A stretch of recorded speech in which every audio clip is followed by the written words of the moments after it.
কারবালার মাঠে রাসূলুল্লাহ সাল্লাল্লাহু আলাইহি ওয়াসাল্লামের ওয়াফাতের মৃত্যুর মাত্র 50 বছর পরে, মাত্র সেই মুসলমানদেরই, তার উম্মতেরই কিছু মানুষ তার প্রিয়তম নাতি, তার কলিজার টুকরা নাতি হুসাইন ইবনে আলী রাদিয়াল্লাহু তাআলা আনহুমা এবং তার বংশের নিষ্পাপ নিরীহ অসহায় অনেকগুলো মানুষকে হত্যা করে। বিষয়টা খুবই জটিল যে রাসূলুল্লাহ সাল্লাল্লাহু আলাইহি ওয়াসাল্লামের প্রিয়তম নাতি তারই উম্মতের হাতে শহীদ হয়ে যাচ্ছে। এটা কষ্টের ব্যাপার, বেদনার ব্যাপার, এবং এই হত্যাকাণ্ডের ভিতর দিয়ে উম্মতের ভিতরে চিরস্থায়ী বিভক্তি, মারামারি, ফিতনা সৃষ্টি হয়েছে। যদিও কবির কবিতায় বলে ইসলাম জিন্দা হতা হ্যায় কি জানো, হার কারবালা কে বাদ মে, কারবালার পরে ইসলাম জিন্দা হয়। তবে আমার জানা মতে কারবালার পরে ইসলাম জিন্দা হয়নি, কারবালার পরে ইসলাম জিন্দা হয়নি। কারবালার ঘটনা বেদনা, ব্যথা, কষ্ট, দুঃখ, বিভক্তি দিয়েছে। কারবালার ঘটনায় যারা হত্যা কাজে শরীক হয়েছে সবাই নিহত হয়েছে, অপমৃত্যু হয়েছে, ধ্বংস হয়েছে, সবই ঠিক আছে, কিন্তু ইসলাম জিন্দা হয়েছে এরকম নজরে পড়ে না। তো যাই হোক, আমরা কারবালার ঘটনা এবং এক্ষেত্রে আমাদের করণীয় সুন্নতের আলোকে কি হওয়া উচিত সংক্ষেপে বলার চেষ্টা করব ইনশাআল্লাহ। মূল বিষয় হলো রাসূলুল্লাহ সাল্লাল্লাহু আলাইহি ওয়াসাল্লাম মানবতার জন্য একটা নতুন রাজনৈতিক ব্যবস্থা আনলেন, যেটা বিশ্বে ছিল না, আরব দেশে তো ছিল নাই।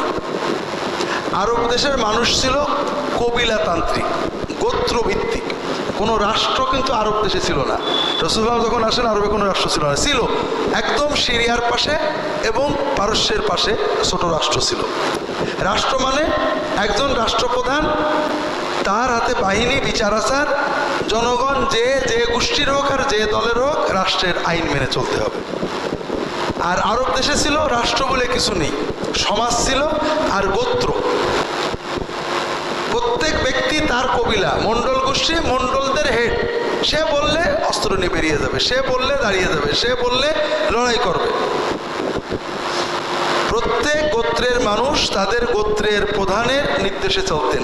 গোত্র হলো রাষ্ট্র, যুদ্ধ হবে গোত্রের প্রধান বললে হবে, এই দলে এই দলে, ওটা উনি বলবেন। ওই সময়ে বিশ্বে রাষ্ট্র ছিল, আরবের বাইরে মিশরে, সিরিয়ায়, পারস্যে, ইউরোপে, ভারতে, চীনে, সব জায়গায় রাষ্ট্র ব্যবস্থা ছিল। তবে গোত্র এবং রাষ্ট্রের একটা মিল ছিল। গোত্র ব্যবস্থা রক্তের উপরে ভিত্তি, একজন মারা গেলে তার ভাই অথবা ছেলে গোত্রের প্রধান হলো, একজন মারা গেল তার ভাই, ছেলে, ভাতিজা গোত্রের প্রধান হবে। রক্ত, বংশ এখানে মেন। আবার যে রাষ্ট্র ব্যবস্থা চলেছিল বিশ্বে, সেটাও ছিল রক্ত বংশতান্ত্রিক। রাজা মরে গেলে রাজার ছেলে, ভাই, বউ কেউ না কেউ রাজা হবে, বাইরের কেউ না। আপনারা শুনেছেন ডেমোক্রেসি বলে একটা শব্দ আছে, আমরা বাংলায় বলি গণতন্ত্র। এটা রাসূলুল্লাহ সাল্লামের আগেই, কয়েকশো বছর আগে গ্রিসে জন্ম নিয়েছিল এবং সেখানেই মারা গিয়েছিল। গণতন্ত্র হলো জনগণের পরামর্শই দেশ চলবে, সরাসরি বা পরোক্ষ। রাসূলুল্লাহ সাল্লাল্লাহু আলাইহি ওয়াসাল্লামের সময়ে সারা বিশ্বে রাষ্ট্র ব্যবস্থাও ছিল বংশতান্ত্রিক, আর আরব দেশের সমাজ ব্যবস্থা ছিল কবিলাতান্ত্রিক। বংশতান্ত্রিক রাষ্ট্র ব্যবস্থায় আরেকটা বিষয় ছিল, রাজা মানে মালিক আর জনগণ হলো প্রজা। প্রজা হলো মালিকের অধীন, রাজা যেটা বলবে মেনে নিতে হবে। যদি বলে এখান থেকে বাড়ি সরো, ওইখানে যাও, যেতে হবে। যদি বলে বাঁচো বাঁচো, মরো মরো। রাজা এবং প্রজার সম্পর্ক ছিল মালিক এবং মামলুকের, রাজা এবং প্রজার সম্পর্ক ছিল মালিকের সাথে তার মালিকানাধীন দ্রব্য বা মানুষের। এখানে রাজ্য কি করে চলবে জনগণের কোনো ইচ্ছা বিষয় না, রাজা যেটা বলবে সেটাই। এটাকে বলা হয় স্বৈরতন্ত্র, অটোক্রেসি। রাসূলুল্লাহ সাল্লাল্লাহু আলাইহি ওয়াসাল্লাম আরব দেশে আসলেন, তিনি দ্বীনের পাশাপাশি একটা রাষ্ট্র দিয়ে গেলেন। সেই রাষ্ট্রটা আবার দিলেন কি সম্পূর্ণ অভিনব নতুন রাষ্ট্র, বংশতান্ত্রিক নয়, যোগ্যতাতান্ত্রিক। যে কোনো যোগ্য মানুষ রাষ্ট্রের প্রধানে উপরে যেতে পারে। আলাইকুম বিসসামি আতা ওয়াইন উম্মির আলাইকুম আবদুন হাবশি, যদি একজন কালো কাফরি নাকবোচা কানবেকা কৃতদাস সেও যদি তোমাদের আমির হয়, শাসক হয়, প্রশাসক হয়, তার আনুগত্য করতে হবে।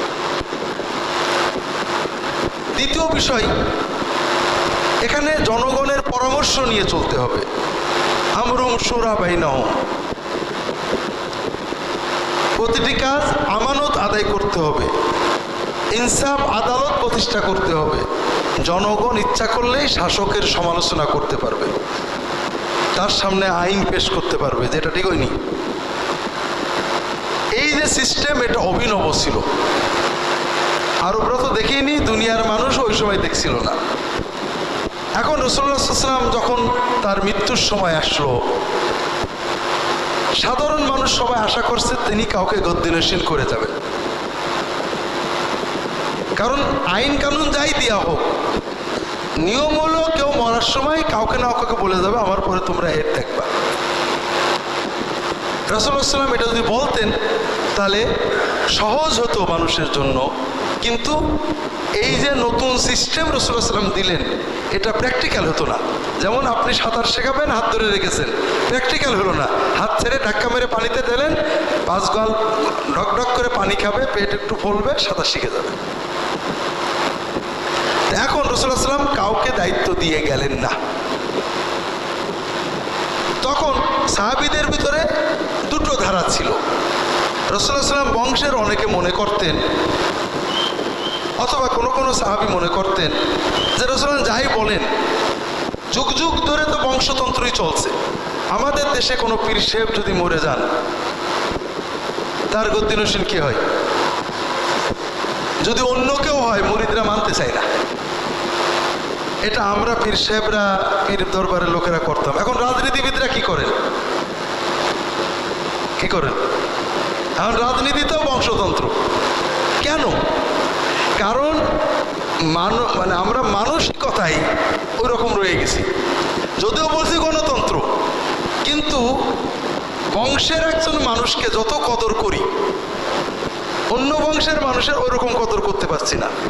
এই জন্য নেতার বংশের যদি কেউ আসে, যত সহজে দল ঐক্যবদ্ধ হয়ে যায়, বাইরের কেউ গেলে ওরকম হয় না। এটা আমরা আমাদের দেশেও জানি। আরব দেশে আরো কঠিন। সবাই অনেকেই মনে করছিলেন রাসূলুল্লাহ সাল্লাল্লাহু আলাইহি ওয়াসাল্লামের প্রিয়তম সাহাবী আবু বকর রাদিয়াল্লাহু তাআলা আনহুকে হয়তো দায়িত্ব দেবেন, কারণ সব সময় তিনি তার পাশে আছেন। কেউ কেউ মনে করছিলেন হয়তো তিনি তার বংশের কাউকে দেবেন, কারণ যুগ যুগ ধরে তো বংশতান্ত্রিক হয়েই আসছে। রাসূলুল্লাহ সাল্লাল্লাহু আলাইহি ওয়াসাল্লাম কাউকে দেননি। তার ওফাতের পরে সাহাবীরা দ্বিধাদ্বন্দ্ব কে হবে। আনসারীরা বলেন আমরা, মুহাজিররা বলেন আমরা, বংশের লোকেরা কেউ কেউ বলছিলেন আমাদের থেকেও হবে। শেষ পর্যন্ত নানান রকমের কথাবার্তার মাধ্যমে আবু বকর রাদিয়াল্লাহু তাআলা আনহু খলিফা হলেন, এরপরে ওমর হলেন, এরপর ওসমান হলেন। সবসময় কিছু মানুষ মনে করছিল রাসূলুল্লাহ সাল্লাল্লাহু আলাইহি ওয়াসাল্লামের বংশের কেউ হতে পারে, যোগ্যতা আছে। আবার অনেকেই মনে করছিল যে না, সাহাবীরা আরও আছেন, তারাও যোগ্য। সর্বশেষ যে নির্বাচনটা হলো ওসমান রাদিয়াল্লাহু তাআলা আনহুর সময়ে হলো, ওমর রাদিয়াল্লাহু তাআলা আনহুর ওফাতের পরে। ওমর বললেন তোমাদেরকে রেখে গেলাম আব্দুর রহমান আউফ, ওসমান, আলী, তালহা, জুবাইর, আর কে এই 4-5 জন? আব্দুর রহমান, আলী, ওসমান, তালহা, জুবাইর, সাদ ইবনে আবি ওয়াক্কাস নাম রাদিয়াল্লাহু তাআলা আনহুম আজমাইন। এনাদেরকে একটা কমিটি করে দিলেন, তোমরা কমিটি পরামর্শ করে তোমাদের ভিতর থেকে একজন হবে। কমিটিতে বসে আব্দুর রহমান ইবনে আওফ বললেন যে আমি হব না, আমি আমার ক্যান্ডিডেসি প্রত্যাহার করলাম। এখন আপনারা বাকিরা যদি চান তাহলে আপনাদের ভিতর থেকে কাকে করব আমি জনগণের সাথে পরামর্শ করে দিতে পারি। তারা বলে ঠিক আছে আপনি পরামর্শ করে দেন। 3 দিন 3 রাত তিনি পরামর্শ করলেন। এরপরে মসজিদে নববীতে ফজরের নামাজের পরে তিনি আলী রাদিয়াল্লাহু তাআলা আনহুকে বললেন যে আলী কিছু মনে করেন না, জনগণের পরামর্শ ওসমানের দিকে যাচ্ছে, এজন্য আমরা আসেন সবাই ওসমানের হাতে বায়াত করি রাষ্ট্রপ্রধান হিসেবে। এরপরে সবাই বায়াত করলেন। তো এই যে ধারা জনগণতান্ত্রিক পরামর্শতান্ত্রিক, কাউকে কেউ খলিফা গদ্দিনশীল করে যাচ্ছে না, এটা একটা অভিনব বিষয় হওয়ার কারণে এটাকে মেনে নিতে উম্মতকে অনেক খাবি খেতে হলো, পানি খাইতে হলো। এটা ঘটল ওসমান রাদিয়াল্লাহু তাআলার ওফাতের পরে। তিনি শহীদ হলেন।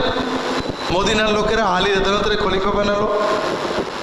সিরিয়াতে মুআবিয়া বললেন রাদিয়াল্লাহু তাআলা আনহু যে ওসমানের হত্যার বিচার না হলে আমি মেনে নেব না। এই বিচার অবিচার বিচার বিচার এটা নিয়ে আলী বললেন সবাই ঐক্যবদ্ধ, এখনও বিদ্রোহীরা সেনাবাহিনীতে রয়েছে, তারা সেনাবাহিনী নিয়ন্ত্রণ করছে, আমরা যদি বিভক্ত থাকি আমি বিচার করতে পারবো না, আসেন ঐক্যবদ্ধ হই, এরপরে আমরা অবশ্যই বিচার করব। এই নিয়ে বিতর্ক হতে হতে যুদ্ধ হলো। আলী রাদিয়াল্লাহু তাআলা শহীদ হয়ে গেলেন। এক পর্যায়ে হাসান রাদিয়াল্লাহু তাআলা আনহুকে কুফার লোকেরা খলিফা বানালো। ওদিকে মুআবিয়া রাদিয়াল্লাহু তাআলা খেলাফতের ঘোষণা দিলেন, 2 দলে যুদ্ধ হবে।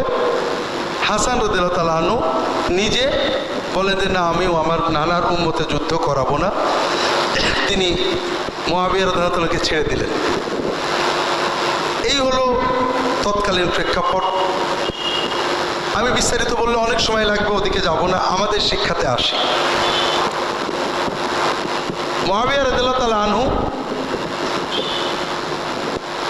20 বছর খুব সুন্দরভাবে রাষ্ট্র পরিচালনা করেন। একদম টনটনে আইন শৃঙ্খলা, নিরাপত্তা, শান্তি, অন্য দেশের সাথে সন্ধি, যুদ্ধ, বিজয় খুব ভালো চলল। শেষ জীবনে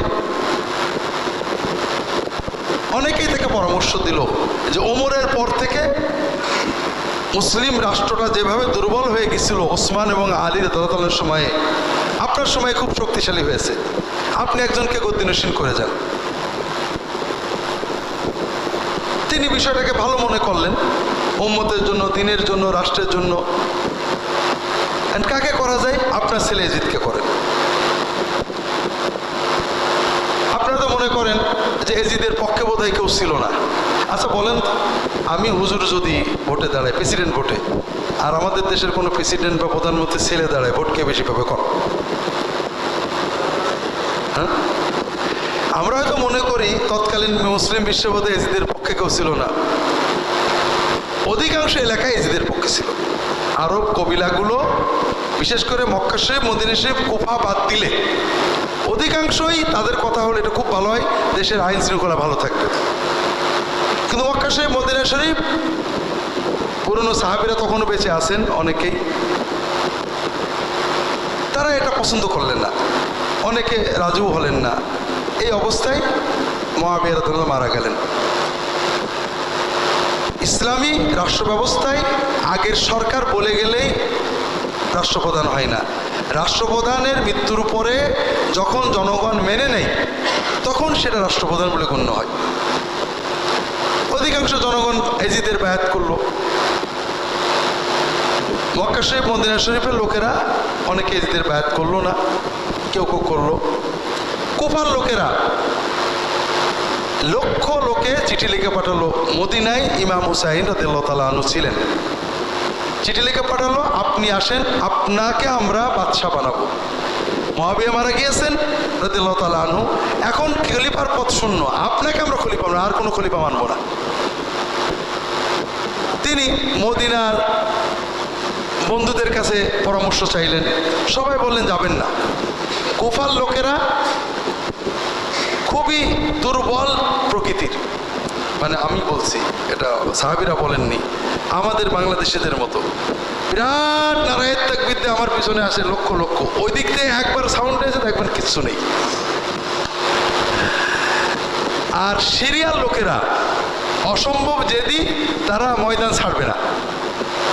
কুফার লোকেরা আপনার বাবাকে জ্বালাইছে, তারা তাদের প্রতিজ্ঞা রাখেনি, ভক্তি আছে, মহব্বত আছে, কিন্তু কাজের সময় এলোমেলো হয়ে যায়। আপনি ওদের কাছে যেন না, আপনি মদিনায় শান্তিতে থাকেন, রাষ্ট্র আপনার দরকার নেই। লম্বা কথা, এক পর্যায়ে উনি বললেন যে না, আমি ভয়ে বসে থাকবো, সুন্নত কায়েমের জন্য, শরিয়া কায়েমের জন্য, হাত কায়েমের জন্য আমি যাব না। তারা চাচ্ছে, আমি তো চাচ্ছি না। তখন উনি পরিবারের সদস্য নিয়ে মক্কা হয়ে কুফায় রওনা দিলেন। উনি যুদ্ধ করতে যাননি, উনি গিয়েছেন, কুফাবাসী বায়াত করেছে, উনি তাদের দায়িত্ব গ্রহণের জন্য গিয়েছেন, এই জন্য পরিবারের সদস্য নিয়ে গেছেন, কোনো সৈন্য নিয়ে যাননি।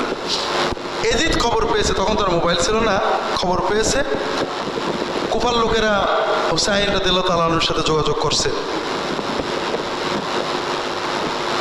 এজিদ দ্রুত, কুফার গভর্নর ছিলেন এক সাহাবী নোমান ইবনে বাশির, সম্ভবত যতটুকু মনে হয় রাদিয়াল্লাহু তাআলা আনহু। এজিদ তাড়াতাড়ি উবাইদুল্লাহ বিন জিয়াদকে পাঠিয়েছে, দ্রুত যে কুফার থেকে নোমানকে সরাও, তুমি দায়িত্ব গ্রহণ করো, কুফাবাসীদের এমন সাইজ করবা যেন আর হুসাইন নামও মুখে না নাই, আর হুসাইন যেন কুফায় ঢুকতে না পারে, আগেই তাকে ব্যারিকেড দিবা, দিয়ে ব্যাক করিয়ে দিবা। যাই হোক, উবাইদুল্লাহ ইবনে জিয়াদ কুফায় আসার পরে কয়েকদিনের ভিতরে সব সাইজ, কুফাবাসীর আর কোনো জিন্দাবাদ নেই, এখন আর কেউ হুসাইনের পক্ষে নেই। এখন বাহিনী নিয়ে কারবালার প্রান্তরে হুসাইনকে ঘেরাও করলেন উবাইদুল্লাহ বিন জিয়াদের বাহিনী। হুসাইন রাদিয়াল্লাহু তাআলা বললেন যে আমি তো লড়তে আসিনি রে বাবা, তোমরা ডেকেছো তাই আসছি, তোমরা যদি তোমাদের প্রতিজ্ঞা ভঙ্গ করো তাহলে ছেড়ে দাও, আমি মক্কায় চলে যাচ্ছি, অথবা আমাকে ছেড়ে দাও, আমি বর্ডারে যে জিহাদ করব, অথবা আমি এজিদের কাছে যেতে রাজি আছি, তোমাদের হাতে সারেন্ডার করতে রাজি নেই। তো যাই হোক, ওরা চিন্তা করলো যে হুসাইনকে যদি আমরা না মারি তাহলে তো এজিদ খুশি হবে না। এক পর্যায়ে তারা হুসাইন রাদিয়াল্লাহু তাআলার বংশের নিষ্পাপ শিশু, নিরীহ নারী, পুরুষ সহ অনেক মানুষকে হত্যা করলো, হুসাইন রাদিয়াল্লাহু তাআলাকে হত্যা করলো এবং তার মাথা কেটে নিয়ে এজিদের কাছে পাঠালো। এক্ষেত্রে শুধু আপনাদের বলবো, বিষাদ সিন্ধুতে যে গল্প আছে সবই মিথ্যা। এই যে পিঠের পারে বসে এদিকে ছুরি দিল, ওদিকে তোমার জান্নাতে না নিয়ে যাব না, এই সীমার মাথায় নিয়ে যাচ্ছে, ওই ইহুদির বাড়ি, অমুকের বাড়ি, সব মিছে কথা। এগুলো কাল্পনিক উপন্যাস, আমরা সত্য মনে করি। বিস্তারিত ঘটনা এখন বলার সময় নেই। এজিদ ব্যাজ্যত খুশি হলো, যদিও এজিদ হুসাইনকে হত্যা করার নির্দেশ দিছিল না, তবে যারা হত্যা করেছে তাদের শাস্তি দিইনি, ব্যাজ্যত মনে হয় সে খুশি হলো যে যাক, দুশ্মনেরটা গেল। একটা সহজ বিষয় শোনেন, এজিদ আমাদের দেশের রাজনীতিবিদদের মতোই খুবই পাকা ইমানদার মুসলমান ছিলেন, নামাজ পড়তেন, রোজা রাখতেন, হজ করতেন। অবশ্য শিয়ারা বলে মতলব খাইতো, এগুলো মনে হয় না, কারণ আমাদের দেশে আমরা ভালো মুসলমান না সেই যুগের লোকেরা ভালো মুসলমান ছিল? হ্যাঁ, ঠিক না? আমাদের দেশের একজন সবচেয়ে বড় নাস্তিক মন্ত্রী, সে কি মাসের সামনে মদ খাবে? মাতালে বাইরে আসবে, ওযু না থাকলেও নামাজের রক্ত পড়ে গেলে, ঠিক না? আপনারা কি মনে করে সেই দেশের মানুষ এইটুকু বুঝতো না? বিষয় হলো ঠিক আমাদের দেশের রাজনীতিবিদদের মতোই, বা বর্তমান বিশ্বের বা পরবর্তী বিশ্বের, পূর্ববর্তী বিশ্বের বড় বড় রাজনীতিবিদ, খলিফা, আমির, ওমরা, বাদশাহ, শাসক, প্রেসিডেন্ট, প্রধানমন্ত্রীর মতোই পাকা ইমানদার ছিল। নামাজ, রোজা, হুজুরদের সম্মান সবই করত, তবে ক্ষমতার কেউ প্রতিদ্বন্দ্বী হলে কোনো মায়া দয়া নেই। তো এই জন্য ক্ষমতার জন্য এজিদ কয়েকটা কাজ করছিলেন। এক নম্বর হলো হুসাইনের খুন, শুধু হুসাইন নয়, তার বংশের নিরীহ মানুষদের এই যে খুন করা হলো, এটা উনি বিচার করেননি। সবচেয়ে পজিটিভ এটুকু বলা যায়, তিনি হুকুম দেননি, কিন্তু তিনি কোনো বিচার করেননি, দুঃখ প্রকাশ করেননি, শাস্তি দেননি, বরং এরাই তার মূল বাহিনী ছিল। দ্বিতীয়, হুসাইন গেলেন, এরপরে পরের বছরে মদিনার লোকেরা বিদ্রোহ করল, সৈন্য পাঠালো এজিদ। মদিনায় শত শত হাজার গণহত্যা, সাহাবীদেরকে হত্যা করে, সাহাবীদের আওলাদদের হত্যা করে, ধর্ষণ হয়েছে। এজিদের বাহিনী মদিনায় গণহত্যা চালাইছে। এজিদের 2 বছরের 2 কাজ। তৃতীয় বছরে মক্কায় বাহিনী পাঠালো, মক্কায় কাবা ঘরে কামান দেখলো। তৃতীয় কাজ। এই সব কিছু কেন করলো? ক্ষমতায় থাকার জন্য। মজা হলো, চতুর্থ বছরে এজিদ মারা যায়। চতুর্থ বছরে এজিদ মারা যায়। বিষাদ সিন্ধুতে যা আছে মিছে কথা, স্বাভাবিক অসুখ হয়ে এসে মারা যায়। এর চেয়েও মজা হলো, দুনিয়াতে যত রাজা বাদশাহ মরে গেছে প্রত্যেকের বংশে 200 বছর রাজা হয়েছে। এজিদের বংশে আজ পর্যন্ত কেউ রাজা হয়নি, আজ পর্যন্ত। এজিদের মৃত্যুর পরে তার ছেলে মুআবিয়া ইবনে ইয়াজিদ ইবনে মুআবিয়া রাজত্ব নিয়েছিলেন। বলা হয় খুব ভালো মানুষ ছিলেন। ওই উমাইয়ারা ওকে মেরে ফেলে। এরপর থেকে আজ পর্যন্ত এজিদের বংশের কেউ রাজা হয়নি। অন্যান্য অনেক বংশের হয়েছে, শয়তানের বংশ, ভালো মানুষের বংশ। তাহলে এখানে বড় শিক্ষা আমরা দেখছি যে ক্ষমতার জন্য আমরা এত কিছু করলাম, সেই ক্ষমতা না এজিদ নিজে ভোগ করলো, না তার বংশের কেউ ভোগ করতে পারলো। এর ভিতরে আমাদের অনেক শিক্ষা আছে ভাইরা। আল্লাহর এই বিচার কিন্তু চিরন্তন। আপনি মানুষের উপরে জুলুম করছেন, জমি কেড়ে নিচ্ছেন, মিথ্যা সাক্ষী দিচ্ছেন, খুন করছেন, হয়তোবা সমাজের মাতবরির জন্য, অথবা কিছু জমি জমা টাকা পয়সার জন্য, অথবা রাজনৈতিক ক্ষমতার জন্য। কিন্তু আপনি কি করছেন? আপনি কয়দিন এই ক্ষমতা ভোগ করবেন? হতে পারে আপনার পরে আপনার বংশের কেউই আর এই ক্ষমতা ভোগ করবে না, এই জমিতেও তারা থাকতে পারবে না। এরকম আমাদের চোখের সামনে আশেপাশে তাকালে দেখবেন, একজন লোক বিশাল বড় লোক ছিল, দ্বিতীয় পুরুষে, দ্বিতীয় না, জমি তো জমি, গোরস্থান পর্যন্ত বেছে ফেলেছে, বাপের কবর পর্যন্ত বেছে ফেলেছে। কাজেই আমরা যারা আল্লাহর দিনের বাইরে মানুষের উপরে জুলুম করে টাকা বলেন, ক্ষমতা বলেন, শক্তি বলেন, সম্পদ বলেন জোগাড় করতে চাই, তাদের বুঝতে হবে যে সব কিছু আপনার প্ল্যানে হবে না। এজিদ বিশ্বের সবচেয়ে ক্ষমতাধর বংশের, তার পিতা মুআবিয়া রাদিয়াল্লাহু তাআলা 20 বছর একেবারে শক্তির সাথে শাসন করেছেন। তারই ছেলে, সে 4টে বছরও বাঁচতে পারল না, মরে গেল। এই যে মানুষ মেরে ক্ষমতায় থাকলো, এই ক্ষমতা সে ভোগ করতে পারল না। হুসাইন রাদিয়াল্লাহু তাআলার পরিবার, মদিনার সাহাবীদের পরিবার মক্কায় কামান দেখলো, এত কিছু করলো, কিছু একটা গোল যে ক্ষমতাটা সুসংহত করবে, কিন্তু হলো না। আরো মজার ব্যাপার, যেটা সাধারণত ঘটে না, তার বংশের কেউ আর ক্ষমতায় থাকতে পারলো না, পারলই না। দ্বিতীয় বিষয় হলো ইমাম হুসাইনের শাহাদত।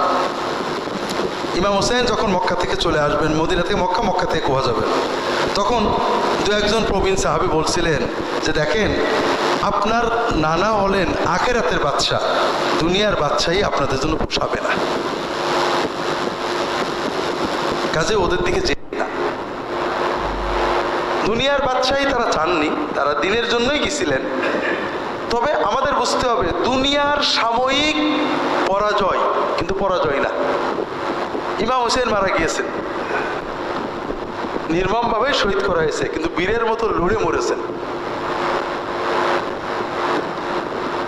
তিনি মৃত্যুকে ভয় পাননি। আমরা বাহ্যিকভাবে দেখি যে তার মৃত্যুতে এজিদের বাহিনী ভয়ঙ্কর খুশি হয়েছে, গেছে শেষ, আমরা জিতে গেছি। এজিদের বাহিনী আছে আছে, ঠিক না, স্লোগান, কিন্তু আসলে কি আছে? আছে? নেই, নেই তো নেই।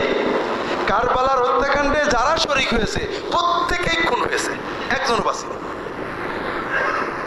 এবং সবচেয়ে বড় কথা যে আমরা যেটাকে সাময়িক পরাজয় মনে করি, আচ্ছা ইমাম হুসাইনকে পরাজিত হয়ে গেছেন, ইতিহাস থেকে মুছে গেছে, তার বংশধর মুছে গেছে, তার মর্যাদা কি কমে গেছে? কিছুই হই। কাজেই একজন লোক সাময়িক হেরে গেছে, যুদ্ধে হেরে গেছে, মরে গেছে, আমি দেখছি এই 10-20 বছরের ইতিহাসে পরাজিত না, এর নাম পরাজয় না। জয় পরাজয় 10-20 বছরে নির্ধারিত হয় না, এটা শত শত হাজার বছর পরে দেখা যাবে কে জিতলো আর কে মরলো। কাজে আমরা কোনো নেককার মানুষ, কোনো ভালো মানুষ দুনিয়ায় হয়তো মরে গেছেন, হেরে গেছেন, মামলায় ঠকে গেছেন, মানুষের থেকে মাথায় পেট দিয়ে মেরে ফেলেছে, কোনো খারাপ লোকে মরে গেছেন, অ্যাক্সিডেন্টে মরে গেছে, ও লোকটা ভালো ছিল না, খবরদার। মানুষের দুনিয়ার পরিণতি দিয়ে আখেরাতের পরিণতি বিচার করলে তো বলতে হবে যে এজিদ ভালো ছিল, নাউজুবিল্লাহ ইমাম হুসাইন হেরে গেছেন, এরকম বলার সুযোগ আছে নাকি? ওই সময়ে ওই 1-2 বছর 3 বছর যাদের ইমান দুর্বল তারা এরকম চিন্তা করেছে, তাই তো হুসাইন হেরে গেল, মদিনাবাসী হেরে গেল, মক্কাবাসী হেরে গেল, তাহলে এজিদই বোধহয় ঠিক। ওই 3-4 বছর কারা চিন্তা করেছে? যাদের ইমান মজবুত হয়নি।